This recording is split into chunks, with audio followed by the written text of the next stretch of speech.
Hello friends, आपल्या सर्वांची आवडती मालिका तू ही रे माझा मितवा या मालिकेच्या आजच्या शनिवार 14 फेब्रुवारीच्या एपिसोडमध्ये एक लय लय भारी ट्विस्ट आलाय. फ्रेंड्स, आता अर्णव आणि ईश्वरी हे चक्क शलाका पाटीलच्या गावी पोहोचले आहेत. राजेश विरुद्ध पुरावे गोळा करण्यासाठी शलाका पाटील आणि राजेशचं संपूर्ण सत्य जाणून घेण्यासाठी. आणि या दोघांना तेथे गावी गेल्यावर शलाका पाटीलचे वडील आणि लहान बहीण हे सापडलेत. त्यांची भेट झाली आहे आणि या दोघांनी अर्णव आणि ईश्वरीला शलाका आणि राजेशचं सगळं सत्य सांगितलंय. म्हणजे जो राजेश आजपर्यंत राजेश म्हणून अर्णव समोर होता, राकेश म्हणून ईश्वरी समोर होता, पण त्याचं सत्य नेमकं आहे तरी काय, त्याचं खरं नाव, त्याचे आईबाप, त्याचे कुटुंब, त्याची पाप, हे सगळं आता शलाकाचे वडील आणि शलाकाची बहीण ईश्वरी आणि अर्णवला सांगणार आहेत. मग हे सगळं घडलं तरी कसं हे जाणून घेण्यासाठी हा व्हिडिओ शेवटपर्यंत नक्की पहा. फ्रेंड्स, आजच्या एपिसोडच्या सुरुवातीलाच राजेश त्याचा चार्जिंगला लावलेला मोबाईल घेण्यासाठी स्टडीमध्ये येतो आणि त्याच्या मोबाईलच्या बाजूलाच अर्णवचा मोबाईल सुद्धा चार्जिंगला लावलेला असतो. आणि जेव्हा राजेश त्याचा मोबाईल चार्जिंगवरून काढत असतो त्याच वेळेस अर्णवच्या मोबाईलची रिंग वाजते आणि त्याच्यावर एएस मोबाईल रिपेअर असं नाव लिहिलेलं असतं. आणि आपला राजेश तर जीनियस आहे, जीनियस. त्याला लगेचच समजतं की एएस मोबाईल रिपेअर याचा अर्थ अर्णव आणि ईश्वरीकडे शलाकाचा जो मोबाईल होता तो मोबाईल या दोघांनी रिपेअर करण्यासाठी या एएस मोबाईल रिपेअर शॉपमध्ये दिलेला असेल. लगेचच राजेश हा बाजूला पाहतो तेव्हा त्याला दिसतं की अर्णव हा त्याच्या कुटुंबाबरोबर मस्त कॉफी एन्जॉय करतोय आणि त्याचं इकडे लक्षच नाहीये. आता अर्णवने मोबाईल सुद्धा सायलेंट करून ठेवला होता. कदाचित चार्जिंगला लावताना मोबाईल सायलेंट करायचा असतो अशी त्यांच्याकडे फॅशन असेल. त्यामुळेच आता राजेशच्या हातात एवढा मोठा पुरावा लागणार आहे. अर्णव हा गप्पा मारण्यातच दंग असतो आणि या संधीचा फायदा घेऊन राजेश अर्णवचा मोबाईल तेथून उचलतो आणि थोडा लांब जातो. तो फोन उचलतो आणि विचारतो कोण बोलतंय. तर हा एएस मोबाईल रिपेअरिंगवाला म्हणतो, अर्णव सर, तुम्ही मला जो मोबाईल रिपेअर करायला दिला होता ना तो मोबाईल रिपेअर झालाय आणि त्यातील सगळा डेटा सुद्धा मी रिकवर केलाय. तुम्ही आत्ताच्या आत्ता हा मोबाईल घ्यायला येऊ शकता. हे ऐकून राजेशला खूप आनंद होतो. त्याने जो अंदाज बांधला होता की ईश्वरी आणि अर्णवने या माणसाकडेच मोबाईल रिपेअर करायला दिला असेल त्याचा हा अंदाज खरा ठरतो आणि तो म्हणतो, ठीक आहे, तुम्ही ना मला तुमचा पत्ता पाठवून द्या. तर हा मोबाईल रिपेअरवाला विचारतो, पत्ता? पत्ता कशाला सर? सकाळी तर तुम्ही माझ्याकडे आला होतात, मग तुम्हाला पत्ता कशाला हवाय? तर राजेश म्हणतो, अरे कसं आहे ना, मला आहे ना खूप काम आहे, मी बिझी आता. मला नाही जमलं तर मी माझ्या एखाद्या ड्रायव्हरला पाठवून देईल, तू त्याच्याकडे मोबाईल देऊन टाक. आता हे सुद्धा किती इलॉजिकल आहे. जर अर्णव तेथे पोहोचलाय तर अर्णव स्वतःच आपल्या ड्रायव्हरला पत्ता सांगू शकतो ना.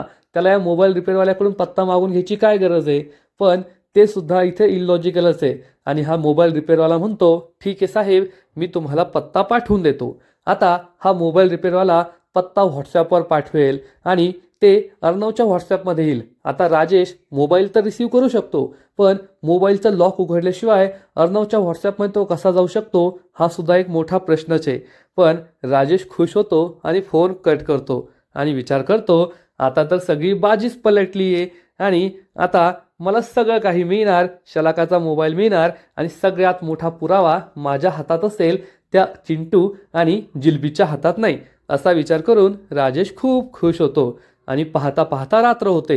अर्णव हा त्याच्या रूममध्ये असतो तेवढ्यात ईश्वरी तेथे येते आणि राजेशने रूममध्ये जो पसारा घातलेला असतो, संपूर्ण कपाट अस्तव्यस्त करून ठेवलेलं असतं. अर्णव हा चक्क स्वतःच्या हाताने या कपड्यांच्या घड्या घालत असतो, सगळं लावत असतो. आणि अर्णव स्वतःच नेहमी म्हणतो, मी घरातली कामं करत नाही, पण आज तो आपल्या बेडरूममधलं काम मात्र करतोय. आणि त्याला हे काम करताना पाहून ईश्वरीला आश्चर्याचा धक्काच बसतो. पण अर्णवला कपडे कसे घडी करायचे ते सुद्धा माहिती नसतं.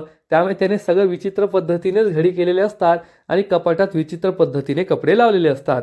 ईश्वरी हे पाहते आणि तिचे मोठे मोठे डोळे आणखीनच मोठे मोठे होतात आणि ती अर्णवला विचारते, अर्णव सर, हे काय करताय तुम्ही? अर्णव उत्तर देतो, काय करतोय म्हणजे दिसत नाहीये का? सगळं आवरून ठेवतोय, कपड्यांच्या घड्या घालतोय. ईश्वरी चिडून म्हणते, तुम्ही आवरून नाही ठेवत आहात तर अजून माझा त्रास वाढवताय. कपड्यांच्या घड्या अशा घालतात का? लहान मुलांना सुद्धा कपड्याच्या घड्या घालता येतात, पण तुम्हाला हे काही नीट जमत नाही. अर्णवला खूप राग येतो आणि तो चिडून म्हणतो, तू कशाला मला त्रास देतीये? मी माझं माझं काम करतोय ना, तू तुझं तुझं काम कर. तर ईश्वरी म्हणते, सर मी माझंच काम करतीये, ही काय कपडे लावण्याची पद्धत झाली का? कपडे असे नाही लावत, त्याचं सुद्धा शास्त्र असतं की कोणत्या कपड्याची कशी घडी घालायची असते. शर्टची घडी वेगळ्या पद्धतीने घालायची, पॅन्टची घडी वेगळ्या पद्धतीने घालायची, साडीची घडी वेगळ्या पद्धतीने घालायची असते. हे तुम्हाला माहीत नाहीये, ते फक्त बायकांना माहीत असतं आणि बायकांनाच ते जमतं. अर्णव ईश्वरीकडे आश्चर्याने पाहतो. ईश्वरी सांगते, कपड्यांची घडी घालायची तर वेगळी पद्धत असते, पण कपाटात कपडे कसे ठेवायचे त्याची सुद्धा एक वेगळी पद्धत असते. ते एक मॅनेजमेंट असतं, ते तुम्हाला नाही जमायचं. तुम्ही कितीही मोठे बिझनेसमॅन असला ना, पण ते फक्त एका गृहिणीला जमू शकतं, तुमच्यासारख्या बिझनेसमॅनला नाही. अर्णव खूप चिडतो आणि म्हणतो, बस कर तुझी ही बडबड. आणि तेवढ्यात आकाश तेथे येतो. आकाश हा ईश्वरीच्या पाठमोरा उभा असतो. अर्णव त्याला पाहतो आणि विचारतो, तू येथे कशाला आलायस? तर ईश्वरीला कळतच नाही की अर्णव आकाशला विचारतोय आणि ती म्हणते, सर आलायस नाही, आलीयेस, मी मुलगी आहे. आणि येथे कशाला आलीयेस म्हणजे मी माझ्या रूममध्ये आलीये. आता मी माझ्या रूममध्ये सुद्धा यायचं नाही का? हे सगळं ऐकून आकाश हसू लागतो. पण अर्णव त्याला काही सांगत नाही ईश्वरीला की मी आकाशशी बोलतोय. आणि आकाश हसल्यामुळे अर्णव विचारतो, आता हसतोयस कशाला? ईश्वरी चिडून म्हणते, मी काय तुम्हाला हसताना दिसतीये का? चिडलीये मी. तुम्हाला हसणं आणि चिडणं हा फरक सुद्धा कळत नाही अर्णव सर. आणि आकाशच्या हसण्याचा आवाज ऐकून ईश्वरी मागे वळून पाहते. आकाश तिच्याकडे वेगळी स्माईल करतो आणि म्हणतो, वहिनी साहेब मी ये. ईश्वरीला समजतं की अर्णव हा आकाश बरोबर बोलत होता आणि तिला असं वाटत होतं की तो तिलाच बोलतोय. आकाश खुदू खुदू हसू लागतो. तर अर्णव हा ईश्वरीला म्हणतो, पाहिलंस का, तुझ्यामुळे तो आपल्यावर हसतोय. आणि तो आकाशला विचारतो, तू कशाला हसतोयस रे? तर आकाश सांगतो, तुमच्या दोघांचं भांडण पाहून मला खूप मजा आली. किती क्यूट भांडताय तुम्ही. वहिनी साहेब खूप भारी बरं का. आणि तो अर्णवला त्याचा फोन देतो की तुझा फोन खाली चार्जिंगला होता, कंटिन्यू रिंग येत होती, म्हणून मी तुला द्यायला आलोय. कोणीतरी एस मोबाईल रिपेअरवाला आहे. अर्णव हा फोन हातात घेतो आणि विचार करतो, हा कशाला पुन्हा पुन्हा फोन करतोय. आणि तो त्याला फोन करतो आणि आकाश तेथून निघून जातो. तर इकडे राजेश हा चक्क एका ड्रायव्हरचा वेश घेऊन या एस मोबाईल रिपेअर शॉपमध्ये पोहोचतो आणि या रिपेअरवाल्याला विचारतो, मी अर्णव सरांकडून आलोय मोबाईल घ्यायला, तुम्ही मला मोबाईल देऊन टाका. तर हा रिपेअरवाला म्हणतो, नाही नाही, त्यांनी तर मला असं काहीच कळवलं नाहीये. त्यांनी मला सांगितलं होतं की ते स्वतः मोबाईल घ्यायला येतील. थांबा, मला त्यांना कन्फर्म करावं लागेल. असं म्हणून या रिपेअरवाल्याच्या हातामध्ये शलाकाचा मोबाईल असतो. राजेश हे पाहतो आणि हा मोबाईल रिपेअरवाला लगेचच अर्णवला फोन करतो. तर राजेश त्याला समजवण्याचा प्रयत्न करतो, अरे बाबा ते खूप बिझी आहे म्हणून त्यांनी मला पाठवलं, त्यांना फोन करायची गरज नाहीये. पण हा रिपेअरवाला काय ऐकत नाही आणि अर्णवला कॉल लावतो. इकडे अर्णव सुद्धा या रिपेअरवाल्याला कॉल लावायचा विचार करत असतो आणि तेवढ्यात त्याचा फोन अर्णवला येतो. अर्णव फोन उचलतो. हा रिपेअरवाला सांगतो, अर्णव सर तुमचा ड्रायव्हर येथे मोबाईल घ्यायला आलाय, त्याला मोबाईल देऊ का? राजेश चांगलाच घाबरतो. आता अर्णव त्याला सांगेल की मी कोणाला नाही पाठवलंय आणि मोबाईल आपल्याला मिळणार नाही. तर इकडून अर्णव सांगतो, नाही नाही, कोणालाही मोबाईल द्यायचा नाही, मी कोणालाच पाठवलं नाहीये. आणि राजेश या रिपेअरवाल्याच्या हातातून मोबाईल चोरतो आणि तेथून पळून जातो. हा मोबाईलवाला जोरात ओरडतो, हे थांब थांब, चोर चोर. अर्णव विचारतो, काय झालं? तर हा रिपेअरवाला सांगतो, सर तुमचा तो ड्रायव्हर होता ना, तो माझ्या हातातून मोबाईल हिसकून पळून गेलाय. हे ऐकून अर्णव आणि ईश्वरीला जबर धक्काच बसतो. हा रिपेअरवाला राजेशच्या मागे धावतो. ईश्वरी विचारते, काय झालं? अर्णव सांगतो, तेथे कुणीतरी आलं होतं ड्रायव्हरच्या वेशात आणि शलाकाचा मोबाईल घेऊन पळून गेलं. ईश्वरीलाही जबर धक्काच बसतो. पण ईश्वरी ही राजेशपेक्षा आणि अर्णवपेक्षा जास्त हुशार आहे. तिला लगेच सगळं कळतं आणि ती म्हणते, अर्णव सर म्हणजे आपला संशय खरा ठरला. राजेशला त्या मोबाईलबद्दल समजलं होतं आणि नक्कीच तो राजेश असेल. राजेशच तेथे ड्रायव्हरचा वेश घेऊन गेलाय आणि शलाकाचा मोबाईल चोरून पळून गेलाय. अर्णव म्हणतो, जर आपल्याला हे सत्य की नाही हे समजायचं असेल ना, तर आत्ताच्या आत्ता त्या राजेशच्या रूममध्ये जावं लागेल. जर राजेश रूममध्ये नसेल याचा अर्थ त्यानेच तो मोबाईल चोरलाय. आणि हे दोघेही लगेच खाली येतात. तर हॉलमध्ये अंजलीच्या 7व्या महिन्याचा कार्यक्रम, डोहाळे जेवणाच्या कार्यक्रमाची सगळी तयारी सुरू असते.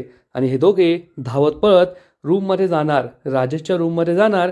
तेवढ्यात आकाश आणि मामा त्याला थांबवतात. मामा अर्णवला म्हणतो, अर्णव सगळी तयारी झाली आहे आणि आता फक्त तुझं अप्रुव्हल बाकी आहे. मी सगळा मेनू ठरवलाय, पण फक्त जे गोडाचे 2 पदार्थ असतील स्वीट्स ते तुला ठरवायचे आहेत, कारण तो होणाऱ्या बाळाचा मामा आहे. आणि लवकर सांग बरं तुला कोणते स्वीट्स हवे आहेत.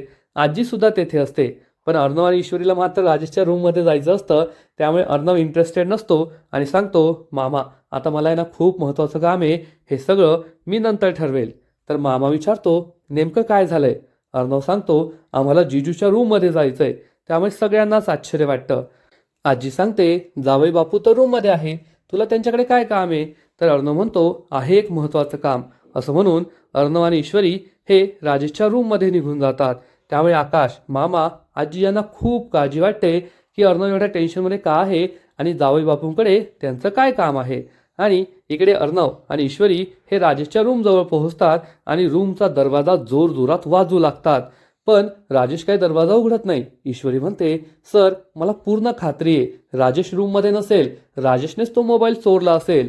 परंतु राजेश म्हणजे फक्त जिनियस नाहीये, तर तो शक्तिमान सुद्धा आहे. कारण अर्णव आणि ईश्वरी हे फक्त मोजून 2 ते 3 मिनिटात आपल्या बेडरूममधून ते राजेशच्या रूमपर्यंत पोहोचले आणि एवढ्या 3 मिनिटात राजेश त्या एएस मोबाईल रिपेअरिंगच्या शॉपमधून धावत पळत कदाचित बुलेट ट्रेनने किंवा विमानाने किंवा शक्तिमानसारखा गोल गोल फिरत चक्क आपल्या रूममध्ये आलेला असतो आणि तो टॉवेलवर आणि बनियानवर असतो आणि रूमचा दरवाजा उघडतो. त्याला पाहून अर्णव आणि ईश्वरीला भूत पाहिल्यासारखीच भीती वाटते की जर यानेच मोबाईल चोरलाय तर इतक्या 2-3 मिनिटात हा इथे कसा पोहोचला. पण याला सुद्धा काहीच लॉजिक नाहीये, मालिका आहे म्हणून सोडून द्यायचं. आणि राजेश या दोघांना विचारतो, अरे एवढ्या जोरात काय वाजवताय, काय झालंय? तर अर्णव आणि ईश्वरी त्याला म्हणतात, तुम्ही येथे कसे? तर राजेश सांगतो, आता माझीच रूम आहे तर मी येथे असणारच ना, आणि मी आंघोळ करत होतो त्यामुळे दार उघडायला उशीर झाला. एवढं काय महत्वाचं आहे? अर्णव सांगतो, मला तुझ्याशी महत्त्वाचं बोलायचं आहे. तर राजेश त्याचा हात खेचतो आणि म्हणतो, ये ये ये आतमध्ये, घाल मला आंघोळ चल. आणि हे दोघेही आतमध्ये जातात. म्हणजे ईश्वरीलाही राजेशला आंघोळ घालायची वाटतं. आणि राजेश विचारतो, तुला 2 मिनिट दम निघत नाहीये, मी आंघोळ करत होतो, अर्ध्यात आंघोळ सोडून आलोय. तर अर्णव खूप चिडतो आणि म्हणतो, तुझी ही नाटकं बंद कर, मला सगळं कळलंय. पण अर्णव आणि ईश्वरीच्या मागे मागे आजी, मामा, आकाशसुद्धा तेथे येतात आणि अर्णवचं हे बोलणं ऐकून त्यांना मोठा धक्काच बसतो. आजी विचारते, काय झालंय अर्णव, तुला काय समजलंय, तू जावई बापूंशी असं का बोलतोय? अर्णवला काय उत्तर द्यावं तेच समजत नाही. तर राजेश मात्र या संधीचा फायदा उचलतो आणि म्हणतो, पहा ना आजी, मी आंघोळ करत होतो, हे दोघांनी जोर जोरात दार वाजवलं, मी अर्धी आंघोळ सोडून आलोय आणि हा आता माझ्याशी असं बोलतोय की खरं खरं बोल, मला सगळं कळलंय, मला तर काही कळतच नाहीये. त्यामुळे आजी, मामा, आकाश या सगळ्यांना संशय येतो. ईश्वरी सुद्धा घाबरते. तर अर्णव हा राजेशला म्हणतो, जीजू एवढं महत्त्वाचं काही नाहीये, साधंच आहे. मी आता ताईच्या डॉक्टरांना कॉल केला होता, त्यांनी सांगितलंय की उद्या सकाळी ताईला डिस्चार्ज मिळेल. मी सगळ्या फॉर्मॅलिटी पूर्ण केल्या आहेत, बिलसुद्धा पेड केलंय, तुम्हाला फक्त उद्या ताईला घरी घेऊन यायचंय, एवढंच सांगायचं होतं. असं म्हणून अर्णव राजेशला डोळे दाखवतो आणि तेथून निघून जातो. ईश्वरी सुद्धा चिडून निघून जाते. राजेश हा आजीला म्हणतो, पाहिलं ना आजी, आजकाल हा अर्णव माझ्याशी असंच वागतोय, त्याचं काय बिनसलंय काय माहीत, नुसता माझ्यावर चिडचिड करत असतो, माझ्यावर नेहमी संशय घेत असतो. पण आजीसुद्धा काही न बोलता तेथून निघून जाते. मामा तेथेच थांबतो. राजेश मामावर चिडून म्हणतो, यायचंय का, घाला मला आंघोळ, चला माझ्याबरोबर बेडरूममध्ये आणि बाथरूममध्ये. मामा त्याच्याकडे रागारागाने पाहतो आणि निघून जातो. राजेश विचार करतो, बरं झालं कसं तरी धावत पळत मी घरी पोहोचलो, नाहीतर आज माझं काही खरं नव्हतं. पण तो धावत पळत नाही तर शक्तिमानसारखा गोल गोल फिरत घरी आलाय असंच वाटतंय. कारण फक्त 2 ते 3 मिनिटात तो त्या मोबाईल रिपेअरिंगच्या शॉपपासून स्वतःच्या बेडरूममध्ये येऊन पोहोचलाय आणि त्याने कपडेसुद्धा चेंज केले. आणि इकडे अर्णव आणि ईश्वरी त्यांच्या रूममध्ये येतात. या दोघांना खूप टेन्शन येतं. राजेशने जर तो मोबाईल चोरला नसेल, मग कुणी चोरला असेल? आणि जर राजेशने चोरला असेल तर तो एवढ्या लवकर घरी कसा पोहोचला? काहीच कळत नाहीये. ईश्वरी आणि अर्णव याबद्दलच बोलत असतात. तेवढ्यात अर्णवला पोलिसांचा कॉल येतो आणि पोलीस अर्णवला सांगतात की आम्ही शलाका पाटीलचा मोबाईल सर्व्हिलन्सवर टाकला होता आणि थोड्या वेळापूर्वी मेहता रोडवर एएस मोबाईल शॉपीमध्ये तो स्विच ऑन झाला होता, पण आता पुन्हा एकदा स्विच ऑफ झालाय. अर्णव म्हणतो ठीक आहे आणि तो फोन कट करतो. तेव्हा अर्णव हा ईश्वरीला सांगतो, आपला डाऊट जो होता ना तो चुकीचा होता, तो राजेशचा मोबाईल नाहीये तर तो शलाका पाटीलचा मोबाईल होता. याचा अर्थ त्या मोबाईलमध्ये आपल्याला काहीच पुरावे मिळणार नव्हते. आपला हा प्लॅन सुद्धा फ्लॉप झाला. पण ईश्वरीच्या दिमाग की बत्ती जलते आणि ईश्वरी अर्णवला सांगते, नाही सर, आपल्याला अजून सुद्धा पुरावे मिळू शकतात. अर्णव विचारतो कसे? तर ईश्वरी त्याला सांगते, अर्णव सर, आपण राजेश पाटील आणि राजेश्वर पाटील या दोघांचा संबंध लावला होता आणि त्या चाळीतील खोलीमध्ये आपल्याला एक शलाका पाटीलची फाईल सुद्धा सापडली होती. त्यात अनेक डॉक्युमेंट्स आहेत आणि शलाका पाटीलच्या गावचा पत्ता सुद्धा आहे.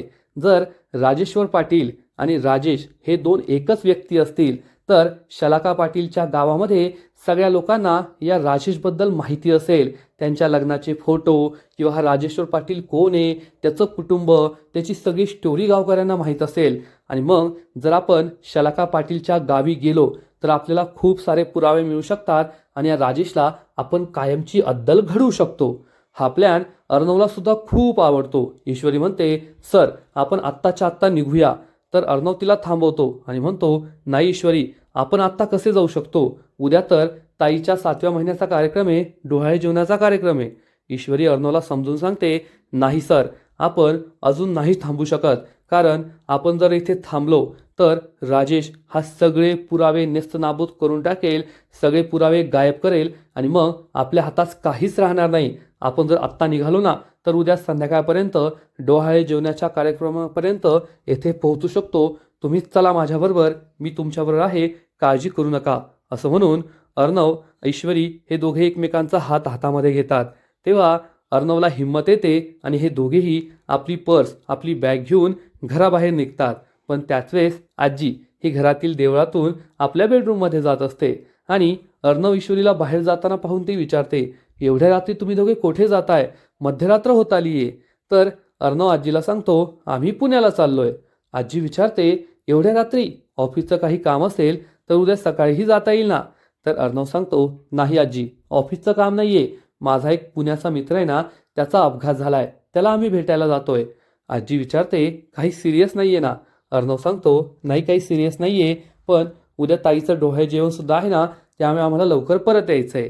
आजी सांगते, ठीक आहे, हळू जा, सावकाश जा आणि लवकर घरी परत या. असं म्हणून आजी रूममध्ये निघून जाते. अर्णव आणि ईश्वरी घराबाहेर निघतात. थोड्या वेळानंतर अर्णव आणि ईश्वरी त्यांच्या कारमध्ये बसलेले असतात आणि शलाका पाटीलच्या गावाकडे निघालेले असतात. अर्णव खूप टेन्शनमध्ये असतो, चिडलेला असतो. ईश्वरी त्याच्याकडे पाहते आणि विचार करते, अर्णव सर किती टेन्शनमध्ये आहेत आणि एवढ्या टेन्शनमध्ये ते गाडी चालवत आहे. त्यापेक्षा जेव्हा ते खुश असतात, आनंदी असतात, तेव्हा किती छान दिसतात. मला त्यांचा मूड चेंज करावा लागेल, नाहीतर ते आणखीन टेन्शनमध्ये येतील. असं म्हणून ईश्वरी ही अर्णवला विचारते, अर्णव सर काय झालंय? तुम्ही कसला विचार करताय? अर्णव ईश्वरीला सांगतो, मी खूप मोठी चूक केली आहे, एक नंबरचा मूर्ख आहे मी राजेशचं आणि माझ्या ताईचं लग्न लावून दिलं. पण त्याआधी मी राजेशचं बॅकग्राऊंड चेक करायला हवं होतं की हा माणूस कोण आहे, कुठला आहे, याचा भूतकाळ काय आहे. पण मी ते काहीच चेक केलं नाही आणि त्याच्यासारख्या नराधामाबरोबर माझ्या ताईचं लग्न लावून दिलं. जर मी आधी हे सगळं चेक केलं असतं ना तर आज हा दिवस पाहावाच लागला नसता. आणि राजेशबद्दल हा सगळा विचार करून अर्णवची खूप चिडचिड होत असते. ईश्वरीला समजतं की अर्णव या सगळ्याचा दोष स्वतःलाच देतोय, त्यामुळे तिलाही वाईट वाटतं. ईश्वरी ही अर्णवला समजावून सांगते, अर्णव सर, यात तुमची काही चूक नाहीये, तुम्ही उगाच स्वतःला दोष देताय. हे सगळे नशिबाचे भोग आहेत, ते भोगावेच लागतात. पण आता आपल्याकडे खूप मोठी संधी आहे. जर आपण हे शोधून काढलं ना की हा राजेशच राजेश्वर पाटील आहे आणि त्याने शलाका पाटीलचा खून केलाय, तर या राजेशची बॅद कायमची आपल्या आयुष्यातून निघून जाईल. ताई आणि आपण दोघे नेहमीचे सुखी होऊन जाऊ. अर्णवला सुद्धा हे पटतं. तेवढ्यात ईश्वरीला रस्त्याच्या कडेला एक चहाची टपरी दिसते आणि ईश्वरी अर्णवला गाडी थांबवायला सांगते. अर्णव विचारतो, काय झालं? ईश्वरी म्हणते, सर, आपल्याला खूप लांब जायचंय, खूप दूरवरचा प्रवास करायचा आहे. मस्त 2-2 घोट चाय पिऊया, म्हणजे आपल्याला फ्रेश वाटेल. तर अर्णव सांगतो, मी फ्रेशच आहे, चल लवकर, उद्या आपल्याला संध्याकाळपर्यंत परत यायचंय, ताईचं डोहाळे जेवण आहे. तर ईश्वरी सांगते, सर, जास्त वेळ नाही लागणार, फक्त 2-4 मिनिटं, प्लीज या ना, थोडी थोडी चाय पिऊया. अर्णवचा नाईलाज होतो आणि हे दोघेही गाडीच्या खाली उतरतात आणि या चायच्या टपरीजवळ येतात. ईश्वरी पाहते अर्णव अजून सुद्धा टेन्शनमध्ये आहे, याचा मूड चेंज करावा लागेल, याला थोडं चिडवलं की तो माझ्यावर चिडतो आणि खूप क्यूट दिसतो, असा विचार ईश्वरी करते. आणि ईश्वरी या चायवाल्याजवळ येते आणि म्हणते, भैया, तुम्हाला एक सांगू का, आज मी तुम्हाला एक अशी रेसिपी शिकवणार आहे ज्यामुळे तुमचे कस्टमर खूप वाढतील. हा चहावाला खुश होतो आणि विचारतो कोणती रेसिपी. तर ईश्वरी सांगते ASR स्पेशल कॉफी. अर्णव ईश्वरीकडे पाहतो तर ईश्वरी सांगते ही अशी कॉफी आहे ना जी एक नंबरची पानसट असते, इतकी कडवट की जी पिल्यावर तुम्हाला तुमचे सगळे पूर्वज आठवतील. अर्णवला खूप राग येतो. ईश्वरी या चहावाल्याला सांगते या कॉफीमध्ये ना खूप सारं पाणी असतं आणि फक्त खूप सारी कडवट कॉफी असते आणि त्यात साखर नसते, दूध नसतं, काही नसतं, फक्त असतो कडवटपणा. म्हणजे ही कडू कॉफी पिली का माणूस आणखीन कडू कडू बोलू लागतो, तो गोड बोलूच शकत नाही. अर्णवला खूप राग येतो. ईश्वरी अर्णवला राग यावा म्हणूनच त्याला चिडवत असते आणि त्या भैयाला म्हणते तुम्ही व्हा बाजूला आणि मला एक भांडं द्या, मी तुम्हाला ही रेसिपी शिकवते. हा चहावाला ईश्वरीला हे भांडं देतो. ईश्वरी गॅसवर हे भांडं ठेवते आणि त्याला सांगते पहा आता ही पानसट कडवट पूर्वज आठवून देणारी कॉफी कशी बनते ते. अर्णव चिडून म्हणतो तुझी बडबड बंद कर, तुझ्या बडबडीने गॅस नाही पेटणार, त्यासाठी लायटर लागतं आणि गॅस तर पेटव. ईश्वरी हसते आणि हा चहावाला तिला गॅस पेटवून देतो आणि मग ईश्वरी ही बडबड करत करत चहा कसा बनवायचा, नाही अर्णवची फेवरेट ASR स्पेशल कडवट कॉफी कशी बनवायची हे या चहावाल्याला सांगू लागते. सगळ्यात आधी फक्त पाणी तापवायचं, मग त्याच्यामध्ये खूप सारी कडवट कॉफी टाकायची, पण याच्यामध्ये दूध किंवा साखर नाही टाकायची. तर हे सगळं मिश्रण चांगलं उकळू द्यायचं म्हणजे कडवट कॉफी तयार होते, असं ती या चहावाल्याला सांगते. आणि असं बोलता बोलता अर्णवची ब्लॅक कॉफी तयार होते. ईश्वरी ती एका कपमध्ये टाकते, पण आता अर्णवला आपली काळजी वाटायला हवी, त्यामुळे ती हाताला भाजल्याचं नाटक करते. असं जोरात ओरडते. अर्णव विचारतो काय झालं, तर ईश्वरी सांगते माझ्या हाताला भाजलंय. अर्णव घाबरतो, ईश्वरी जवळ येतो आणि तिचा हात प्रेमाने हातात घेतो आणि त्यावर फुंकर मारतो. ईश्वरी खूप खुश होते आणि अर्णवकडे प्रेमाने पाहू लागते आणि आजचा एपिसोड येथेच संपतो. फ्रेंड्स, अर्णव आणि ईश्वरीची पुन्हा एक रोड ट्रिप सुरू झाली आहे आणि ही रोड ट्रिप खूप भारी असेल एवढं मात्र नक्की. आजचा एपिसोड तर भारी होता, पण या मालिकेचा पुढील एपिसोड आणखीन इंटरेस्टिंग असणार आहे. आणखीन मोठा ट्विस्ट या मालिकेत येणार आहे. मग नेमकं घडणार तरी काय, तर फ्रेंड्स पुढील एपिसोडमध्ये आपण पाहू की शलाका पाटीलच्या घरी तिच्या गावी अर्णव आणि ईश्वरी पोहोचणार. तेव्हा ईश्वरी तेथे जाईल तर तिला शलाका पाटीलचे वडील सापडतील आणि शलाका पाटीलची बहीण दिसेल आणि शलाका पाटीलच्या वडिलांना पॅरालिसिस झालेला असेल, ते अंथरुणाला खिळलेले असतील आणि त्यांच्या घराची अवस्था खूप बिकट असेल. ईश्वरी या दोघांना सांगणार कदाचित तुम्हाला माहीत नाहीये पण शलाका पाटीलचा खून झालाय. हे ऐकून या दोघांना जबर धक्काच बसेल आणि मग अर्णव त्यांना राजेशचा फोटो दाखवणार आणि त्यांना विचारणार हाच तुमचा जावई आहे का, शलाका पाटीलचा नवरा राजेश्वर पाटील. आणि या राजेशचा फोटो पाहून शलाकाचे वडील आणि बहिणीला जबर धक्काच बसेल. मग आता ते या राजेश्वर पाटीलचं म्हणजेच राजेशचं सगळं सत्य अर्णव आणि ईश्वरीला सांगणार का, त्यांना काही पुरावे देणार का ज्याच्या मदतीने अर्णव आणि ईश्वरी या राजेशला कायमचं तुरुंगात डांबू शकतील. हे सगळं पाहणं खूप इंटरेस्टिंग असणार आहे. असं वाटतंय की जेव्हा अंजलीचं डोहाळे जेवण असेल, या डोहाळे जेवणामध्येच एक खूप मोठा खुलासा होणार आहे आणि राजेशला तुरुंगात जावं लागेल आणि अंजलीला जबर धक्का बसेल. मग हे सगळं घडणार तरी कसं हे पाहणं खूप इंटरेस्टिंग असणार आहे. तर फ्रेंड्स, तुम्हाला सुद्धा तू हि रे माझा मितवा ही मालिका आवडते ना, नक्कीच कमेंट करून सांगा. आणि या मालिकेचे असेच नवीन नवीन एपिसोड, नवीन नवीन अपडेट सर्वात आधी पाहण्यासाठी व्हिडिओला लाईक करा, शेअर करा, चॅनलला सबस्क्राईब करून बेल आयकॉनवर क्लिक करा, म्हणजे या मालिकेचे नवीन नवीन एपिसोड तुम्हाला सर्वात आधी पाहायला मिळतील. खूप खूप खूप धन्यवाद.